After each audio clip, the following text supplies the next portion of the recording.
Yan ang patuloy na sigaw sa isinasagawa ngayon na malawakang pagtitipon sa EDSA White Plains at Liwasang Bonifacio na dinaluhan ng maraming kalahok mula sa iba't ibang lugar upang ipahayag ang kanilang panawagan para sa talamak na korupsyon at pagbaluktot sa batas. Umani ito ng reaksyon mula sa Baguio City. Si Nanay Lita nanawagan na dapat umanong itigil na ang korupsyon at managot ang mga nagnakaw sa kaban ng bayan. Suportado din niya ang mga nagsasagawa ng rally at dapat umano lahat na ay mag-rally. Kailangan matanggal yung korupsyon. Kasi pag korupsyon, wala na Hindi na patay na ang mga Pilipino. Ay, talaga nga makakwati korupsyon. Malaban di korupsyon. Amin kumakat agrali on.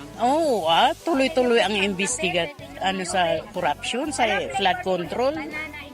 Kailangan makulong yung, di ba, dapat makulong, di ba, sabi nila, yung nagkasala dapat makulong. Para naman kay Daisy Lynn, may mga nagbubulag-bulagan pa rin umano na ilang kababayan kahit nalantaran na ang korupsyon, subalit gumagawa pa ng ibang issue para mapagtakpan ito.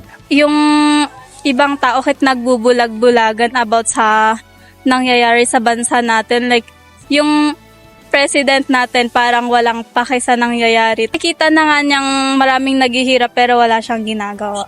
Parang gumagawa nga sila ng mga panibagong issue para lang matakpan yung corruption na yon. Suportado din niya ang kilos protesta dahil para din daw ito sa kapakanan ng mga Pilipino.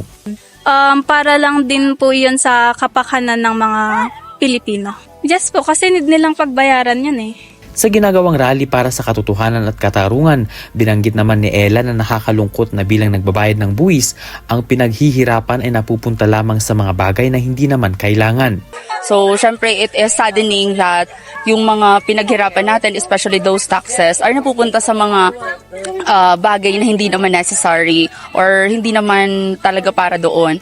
Like, for example, for the flood control and many more. So, kung bibilangin natin or papangalanan natin those corruption situation na nangyari, it's really rampant, especially in the Philippines. Payag din umano si Ella sa isinasagawang protesta laban sa korupsyon at dapat managot ang mga opisyal na sangkot sa katiwalian.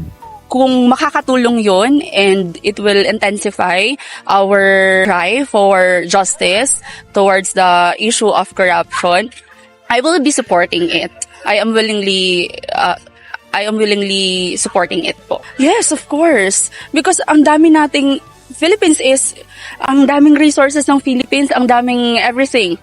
It is rich and in everything. Kaso lang those people who are handling it, siguro ang problem with regards to that matter. Kasi dapat talagang mapanagot sila because the amount is not just petty. It's so big that kung titingnan natin, and may babalik, ang dami nating pwedeng paggamitan. Ven Pong Sila para sa Mata ng Agila, Northern Luzon, matatag, matapang, matapat.